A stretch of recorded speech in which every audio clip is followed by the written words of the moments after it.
words where to he use for came that. from. They are They banger. only knew he came in. Sound muted. Slowly he walked to the end of the bar and he ordered up one slug of gin. Well, I could see that he wasn't a large man. I could tell that he wasn't too tall. I judged him to be about 5'3". His voice was a soft Texas drawl. Said he was needin' some wages before he could ride for the West. Said he could do most all kind of work. Said he could ride with the best. But there in his blue eyes was sadness that comes from the need of a friend.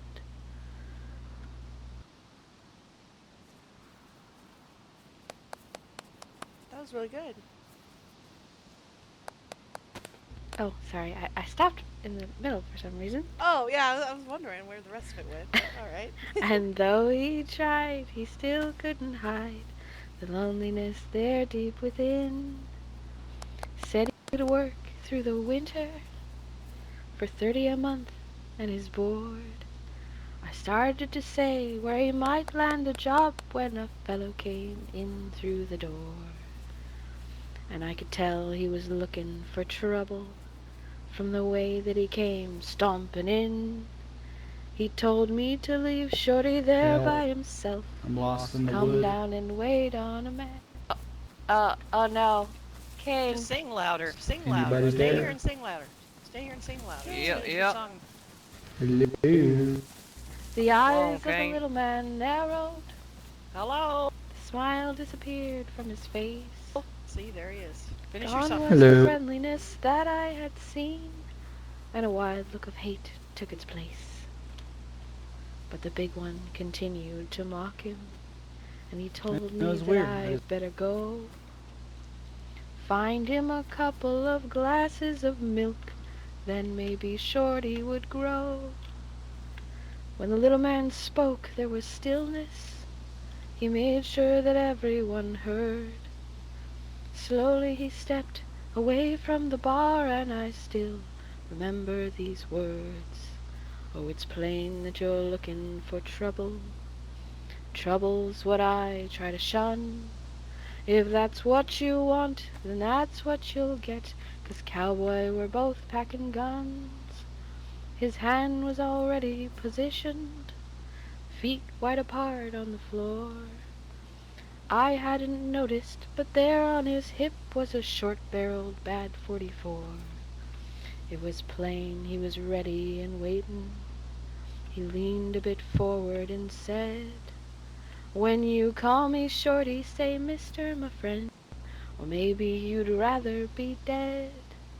In the room was a terrible silence as the big one stepped out on the floor. All drinking stopped, and the tick of the clock said death would wait 10 seconds more. He cursed once or twice in a whisper, and he said with a snarl on his lips, "Nobody's mister to me, little man," and he grabbed for the gun on his hip. But the little man's hand was like lightning. The bad 44 was the same. The 44 spoke and sent blood and smoke and 17 inches of flame. For the big one had never cleared a leather, beaten before he could start. A little round hole had appeared on his shirt. The bullet went clear through his heart. The little man stood there a moment, then holstered the bad 44. "It's always this way, so I never stay." Slowly he walked out the door. Nobody knew where he came from. They won't forget he came by.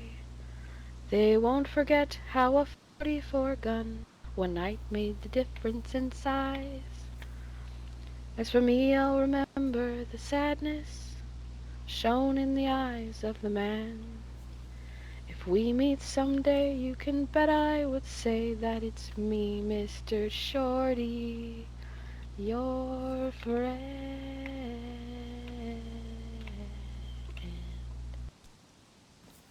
That's all. Beautiful.